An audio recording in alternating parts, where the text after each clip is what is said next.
God has specifically chosen you to be here at this time and in this place. You have incredible potential, purpose, and calling to push back the darkness and be a light for Christ.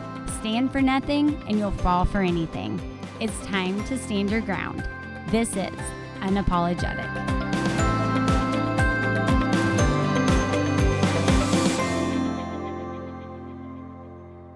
Hi everyone, welcome to Unapologetic. I am so excited because today we have Isabel Brown in the studio with us. She is talking about all things dating. We're discussing relationships, what Gen Z Millennials need to know, what maybe they need to let go of, and how they can successfully date and honor God in relationships. Isabel Brown is a best-selling author of Frontlines and a Turning Point contributor. We are so excited to have her with us today. Hey, Isabel. Hello. Thank you so much for having me. I'm so excited to be here. Okay, so I'm excited because we're not just a podcast, we're TV and video podcast too, so everyone can see your pink boots. My fun pink What is going boots. on? I am here in Dallas for Turning Point USA's Young Women's Leadership Summit. We host it every single June here in Dallas, Texas, and I've been coming since 2017, so It's very cool to see the growth of the event and the organization as a whole. As you mentioned, I'm a contributor for Turning Point USA, so I do a lot of work in the political media world, but I've really started branching out into the Christian media space as well this last year, and I've had so much fun with my podcast Outdated, which is tackling all of the lies that our culture is feeding millennials and Gen Z on dating, relationships, gender theory, and so much more. So perfect, which is obviously why we have you on, because you're going to talk about all that. Okay, so real quick, this is not how we were going to start. Why is it important for young women to be involved in politics and in influencing culture? It has never been more important, I think, for young people, not just young women, to be involved in the process of how our governance works in America. It's not just for super nerdy political science or history people. I am those people, so I totally get it. But it's really dawned on me in this last year in particular, seeing Gen Z come into adulthood, which is soon to be our largest voting bloc, the most powerful generation that's ever existed in American history, the generation with the most access to information ever in American history. Just how broken our system of involvement in America has become. Gen Z is a largely apathetic generation, and it's hard to blame them for that when their entire childhood coming into now a position of adulthood has been marred by tragedy and conflict since 9/11 when we were very young, or even before we were born, all the way through the COVID pandemic, disrupting our high school and college experiences and even young adulthood. And I think there seems to be a fundamental misconception, really, when it comes to who Gen Z is, what our identity looks like, and what our involvement is going to look like in the future. And to make a long story short, I think quite often older generations in America really misunderstand this next generation of adults. We are told to sit down, to be quiet, to wait our turn to get involved with American politics and culture, which is even more important. When in reality, we've always relied on young voices for our country's stability and upholding freedom for every next generation since before our founding. We have this image of the founding fathers in our head as white, old, wrinkly, out of touch men. And I think it's because of the illustrations in our AP US history and government textbooks, when in reality, most of the founding fathers in 1776 were teenagers and punk rock young adults who were rebelling against the old establishment in Great Britain. And I wish we could carry that image forward into the next generation, because I think that's exactly the role Gen Z is about to accomplish as we really experience this turning point, for lack of a better term, in American culture and politics. Yeah, and the same is true for Christianity. Like, it was mainly teenagers that were the disciples and the ones that were furthering the gospel. So that's such a good point. We're going to talk about that in our second episode. Yes, so of course. today we're going to talk about relationships, and you talked about your new podcast. And so whenever I saw it come out, I was like, oh my gosh, I have to talk to Isabel, because relationships are my favorite thing to talk about, because I truly believe next to accepting Christ, nothing really more influences how your life's going to turn out than who you date and who you eventually marry. I met my husband when we were 14, and we dated off and on, but we got married when we were 20, and it was just different seeing the different paths that my friends took and people around me. And then we've been in student ministry for 13 years, and you just see it. You see people totally on track or totally on fire for Christ, and then they start dating the wrong person, or then they start, engaging in sexual immorality, not following God, and either they I think either they feel stuck, like they don't know, well, what am I supposed to do? Or they so have to push down the convictions, push down the truth, because really you can't reconcile sexual immorality. You can't reconcile dating non-Christians, marrying non-Christians with your faith. And so something has to give. So even if you're listening to this and you're not a Christian and you're like, this doesn't apply to me, what's interesting as a therapist that I know is all truth is God's truth. Amen. And what's fascinating is even what psychology proves, science proves with relationships in your brain and how you connect and attach, like it all still holds true of Scripture.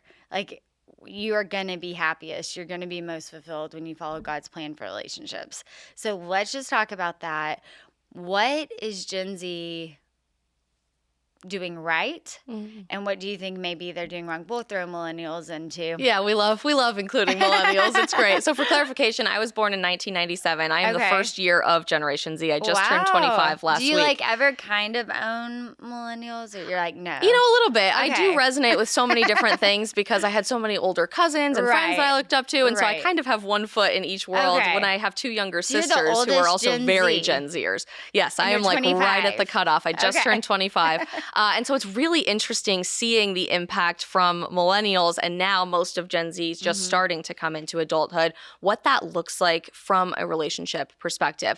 And I'm asked this question quite often, like, what's the big thing we're missing with Gen Z? What are we not understanding about dating and relationships in particular? And the answer is reality and life as we know it is fundamentally upside down from what every single other generation has experienced before us. We are now living in a time where you are evil if you refused to date in the world's standards and want to date in the world of God and in what we know to be true and what's going to lead to a wholesome and fulfilling and happy life. If you walk away from dating apps and the toxicity of hookup culture and you don't want to deal with the LGBTQ community influencing your dating life very intimately, all of a sudden you are publicly enemy number one for your generation. You're labeled on social media as transphobic or homophobic or even racist somehow, that you are outdated, for lack of a better term, and antiquated for modern society, when in reality, the world we are living in and the dating reality that we are living in is so flawed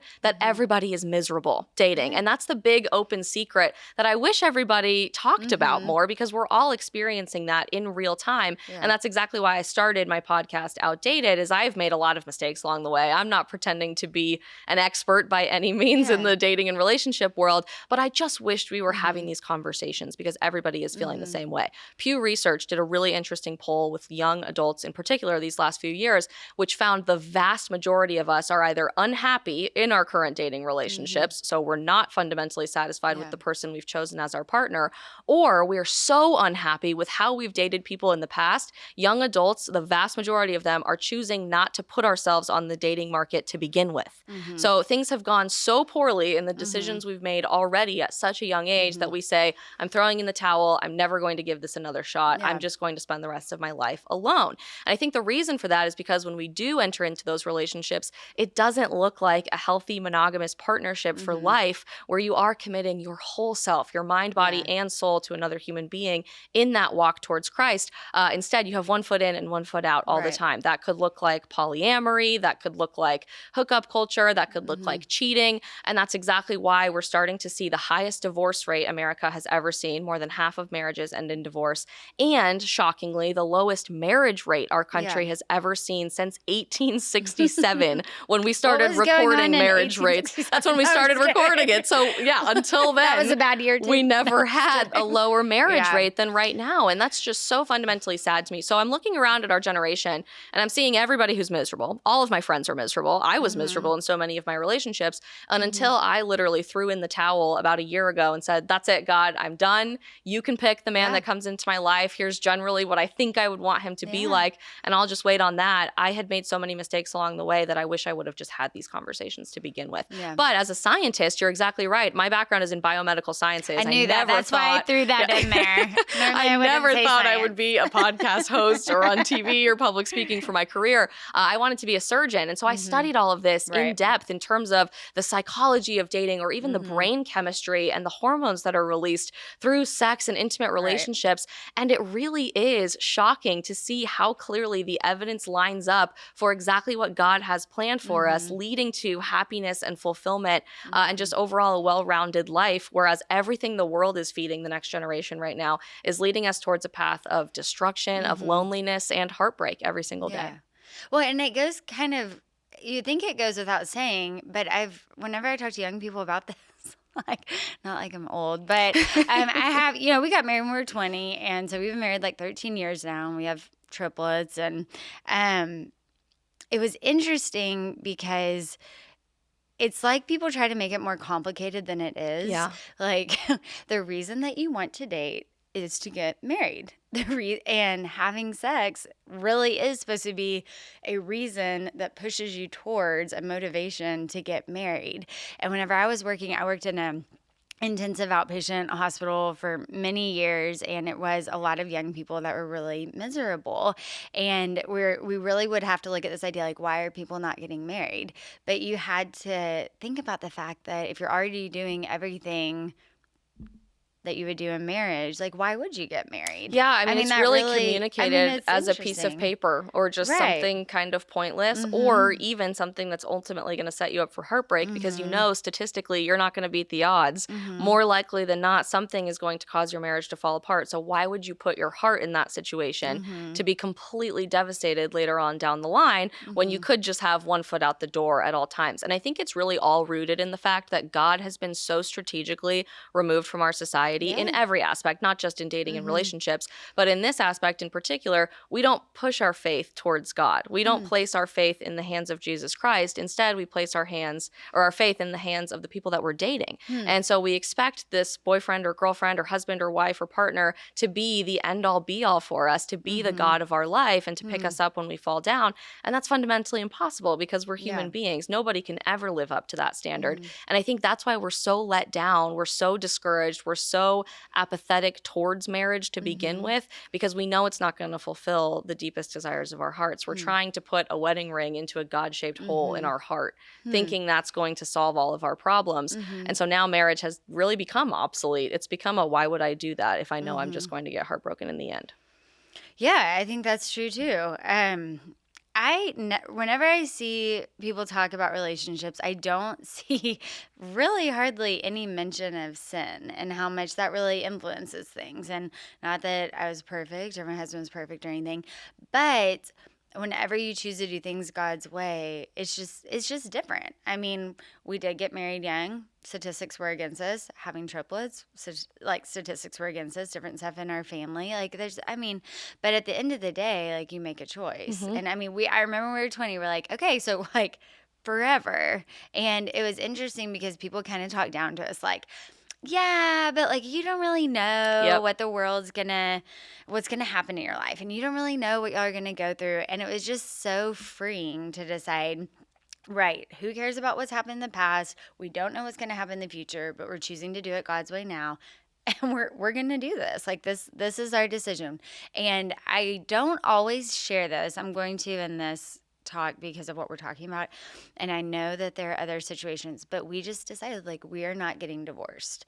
And it was interesting, even though of course there are certain allowances in scripture for divorce, but for us to be able to say, like, we're not doing this, that even put like a different guardrail around the marriage, because it was like, wow, well, I mean, a lot of times we talk about immorality before getting married, but it's not like suddenly you get married and you're like, oh, now I have no problems. Yeah. And like, it was just really interesting to go ahead and walk that path of purity, dating and in marriage, because it helps set you up for success once you're in marriage. I think a lot of people think, like, you're struggling with purity, you're struggling in this area, and then you get married and able to have sex, and so any temptation goes away. But the truth is, like, you're training ahead of time for staying pure inside of marriage. I love that. I never thought about it like that way as a training exercise, but I think I can really relate to that. I totally understand that. And I wish we framed that better for the next generation. I love that you bring up sin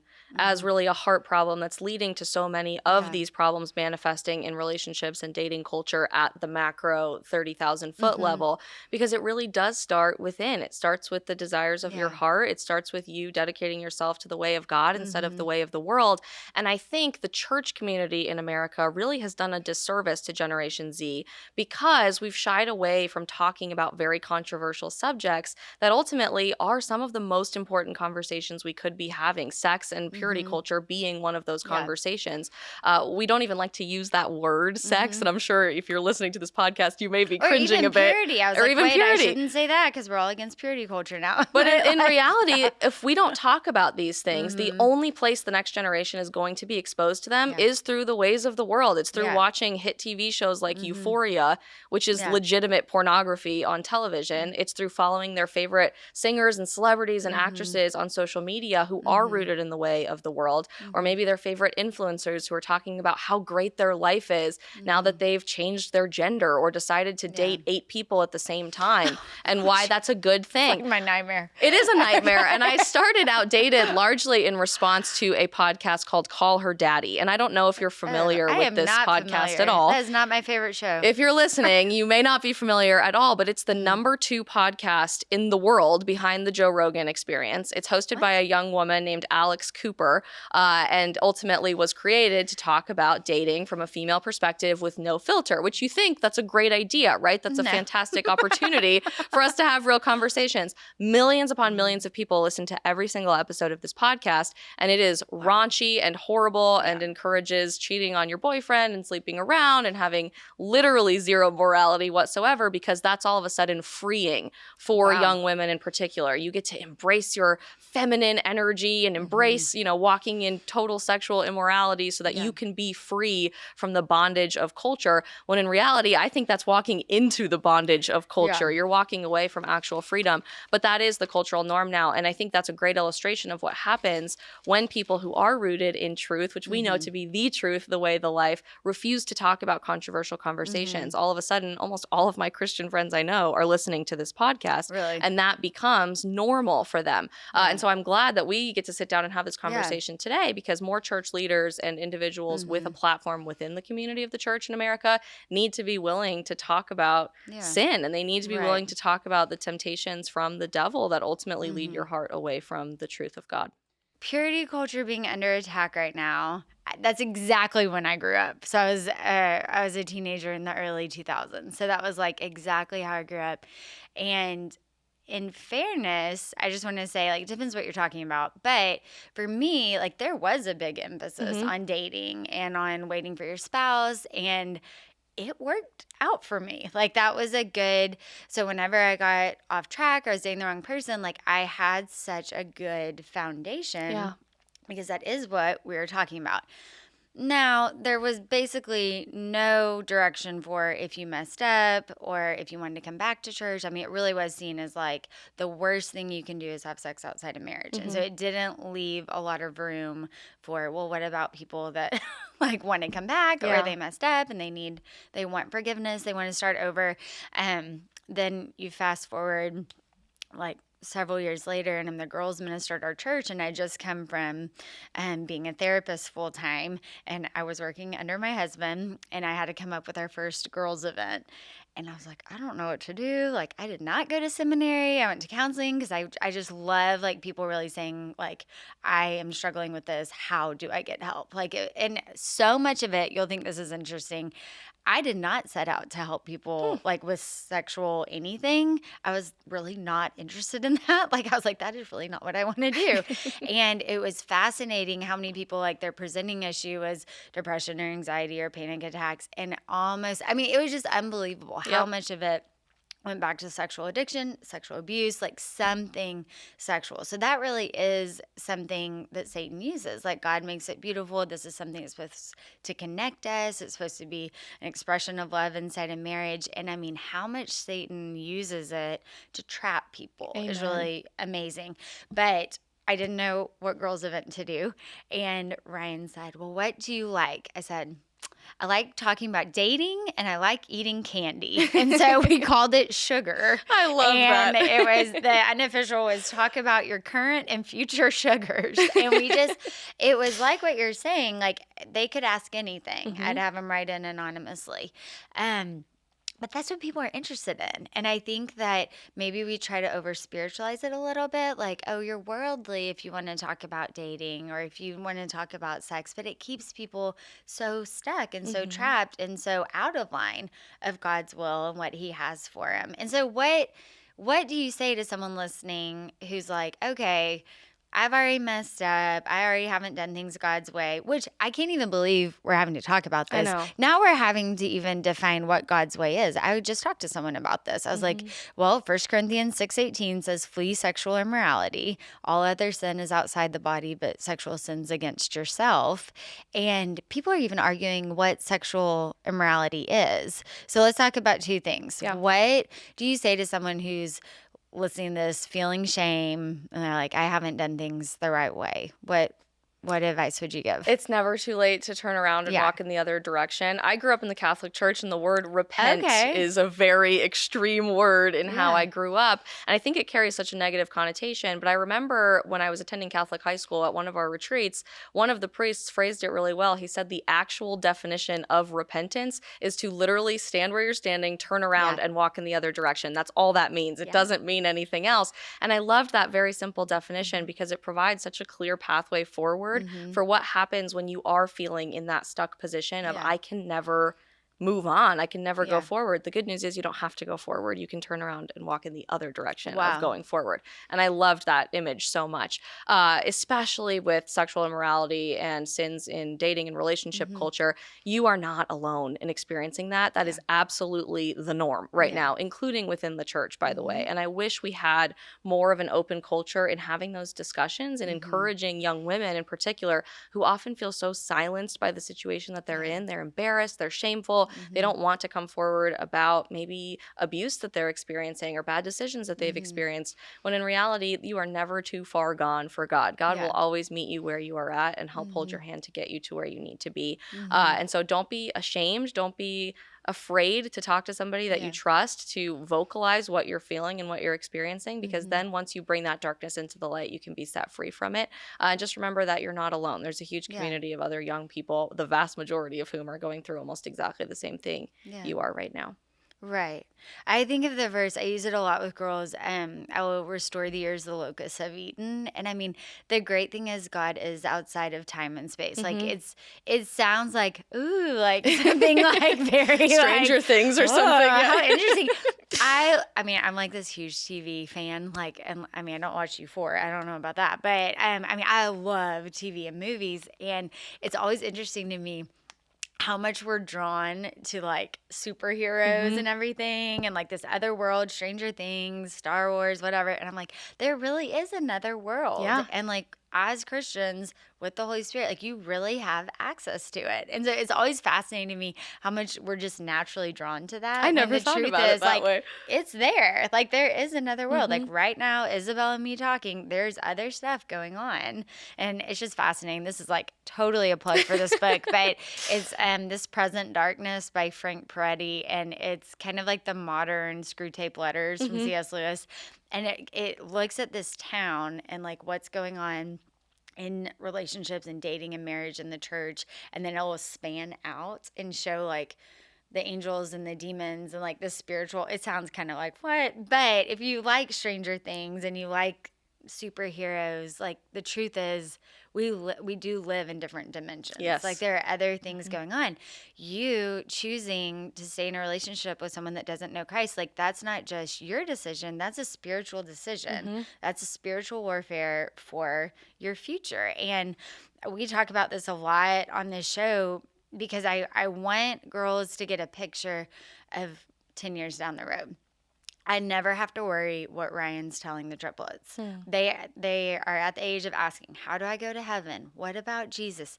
I just never even have to worry. Like, I love know that. exactly what he's going to say. I never have to wonder what the conversations are going to be. I never have to wonder, do I have to take them to church by myself? And just really I think girls are good at thinking about their future. I've talked to guys about this. They're like, I would never, that does not resonate with me. But girls really, we already make up our future. We already think about it. I mean, think about what it's going to be like around the dinner table, what it's going to be like when your little girl asks her dad about dating and about who to marry. I mean, these are real things that really happen. They're the big things Yeah. too. They're not just real things. That is everything at the end of Right. the day. And I used to be the type of dater that I kind of thought I could fix people's Yeah. relationships with God, that maybe they were raised Christian and they always had a great foundation of faith, but they weren't building upon that themselves as actual adults, as young men in college or young professionals. And I always thought, okay, well, maybe if I pray really hard, or if I bring them to church, or if I get them a book to read, or maybe if we try to watch church together on the weekends, if he doesn't want to go, maybe all of a sudden he'll have this huge change of heart. And that does happen sometimes, but it's not you that's fixing the person. And I think young Christian women really need to be aware that when you have that deep down feeling that something just isn't quite lining up right, that's not you overthinking it. That's not you being crazy, because that is what the world tells you you're doing, that you're totally messing it up and you're messing up your relationship because you're so neurotic and you're clingy and you're overthinking and you don't want to, stress him out too much. Don't freak him out. He's going to run away. Well, that might be okay if it's not the right relationship for you. And when you have that feeling, listen to that, because that is the Holy Spirit speaking to you, that probably isn't the right relationship to be in. Ultimately, only God can bring people back to God. That change of heart and that conversion can't happen from all of the effort of you trying to do everything in your power to turn him back into a Christian man. And who you really end up with, who you date, who you marry, who's going to be the father of your children, really does come down to the most important thing, being a leader in faith and leading your relationship, ultimately your marriage and your children, back towards the truth of the universe and the love of Jesus Christ. And do not take that responsibility lightly, because that is what we've done for the last several years in America, and look where it's brought us. So what if we just want to have fun, Isabel? Like, what if he's just cute and we're tired of being alone and we just want to hang out?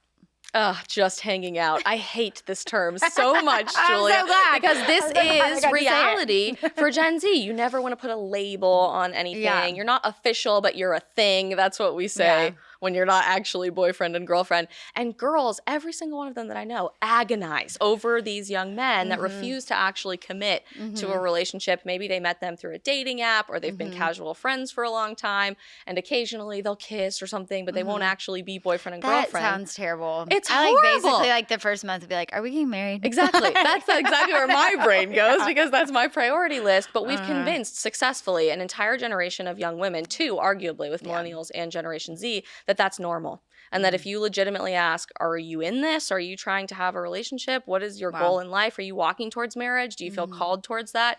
You will be looked at as crazy, like you have three heads and you're going to scare him off. You're going to scare the boy away.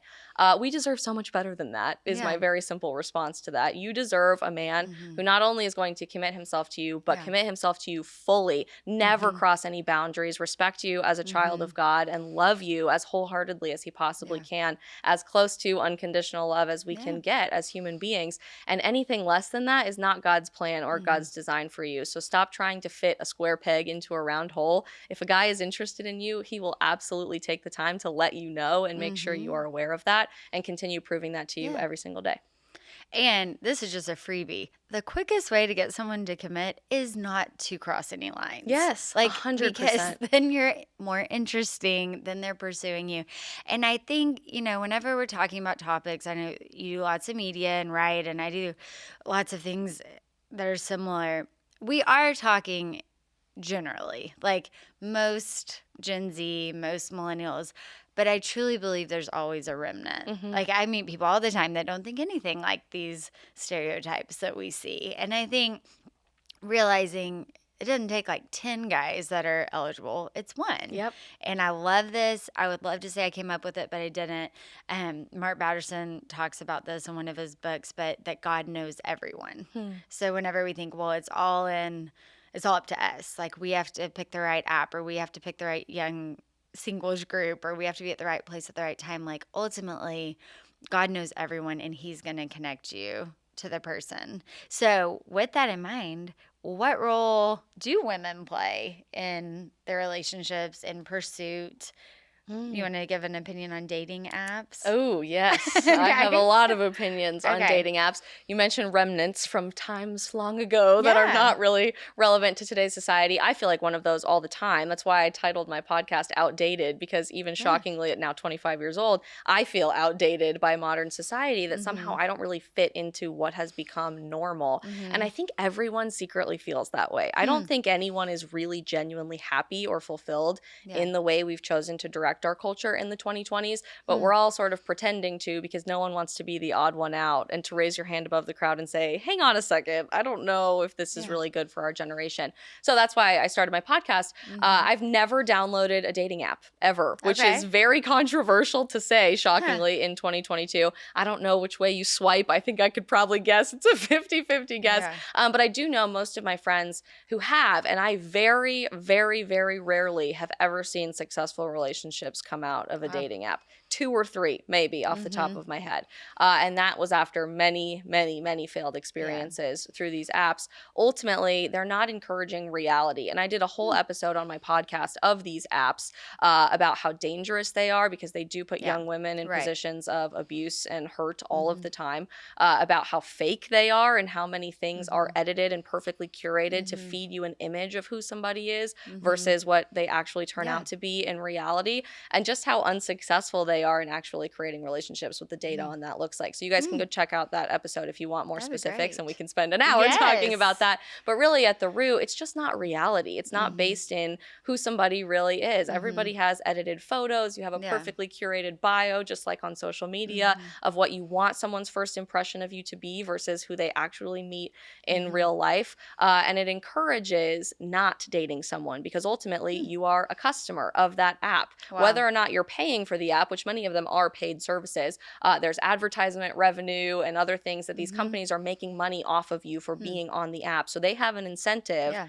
to not help you ultimately find how love weird. and I've get never off thought these about apps. They that. want you to be a repeat customer. Huh. And internal documents from a lot of these apps say that phrase, repeat customer, over and over and over again, because they can't continue making money off of you Oh, how if you actually creepy. settle down Ooh, into a that is so relationship. It's weird. weird to think about it that way, That is but it is. It's a weird. business. It's a company. And ultimately, you can't turn love into a business. Love has to be what you mentioned, God orchestrating things outside Yeah. of time and space and outside of the reality that we know and experience here in America today. All right, we're closing. What is your best dating advice? Wait on God and trust in God with everything you have. I spent so long in my teenage years and young adult years being obsessed with love and wanting to get married and give my whole heart to somebody. And I did over and over and over again, only to realize that I was always giving a lot more into a relationship than I was getting back. And I spent so many nights crying and sad and upset, wondering why that was happening, that maybe that was just normal in dating, and was so desensitized to what I actually could experience if I just put it all on the table and said, God, you can do it in your time and on your terms, and I will just wait until that all happens. I was really lucky. I hit that wall about a year ago, and 3 weeks later, I met my current boyfriend, who's absolutely the most wonderful, godly, perfect man, and I am so, so grateful that God brought him into my life without any prior warning, and did not make sense, as you mentioned, how God orchestrates things, and we never should have met in the first place, but we did. And I just look back on all of those nights of heartbreak and wondering and questioning, is this really all there is? Is this really the best that's out there? No, it's not. And I wish I could tell my younger self that. I wish I learned that lesson a lot sooner. So if you're listening to this and you are in the dating pool, if you're experiencing this right now, there is no better substitute than the man God is going to bring into your life. And sometimes that's going to take 3 weeks. Sometimes that's going to take a really long time. But just have patience, continue to be the best version of yourself. And ultimately, when you're really rooted in the truth and the love of God, you'll be able to give that to another human being as well. And that's very special. And to work outdated in, I think what's helped me the most is realizing scripture is applicable, it's real, it's live, it's not outdated, and the Bible has a lot to say about relationships and how to successfully date and be in a relationship and get married and stay married. And so just realizing it really is the most important relationship of your life outside of your relationship with Christ, and the Bible has a lot to say about it. I am so excited about your I don't know if you call it a ministry. I think of it as a ministry because truthfully, like lives can be ruined or can really be made, like entire legacies of Christian families because of who you choose to date. So I see it as a ministry, but how can we stay connected to Outdated, to your show? I know because of off-air exciting things you have coming up. So how can we stay connected to Isabel? Yeah, so you can listen to Outdated across podcast platforms and on my YouTube channel if you'd rather watch it. We have some fun cowboy boot days on there as well, so you can always watch visually. There is a lot of expansion and very fun news with Outdated that I can share in the next couple of weeks, but not quite yet, so I can't wait for you guys to see all of that. But you can learn that news and follow all of my other content that I work on social media at the Isabel Brown, all across social media platforms. Awesome. Thank you so much for being on. Thank you for having me. Thanks for tuning in today to Unapologetic. Remember that you can hear today's episode and more at ptv.org/Julia and wherever you get your podcasts.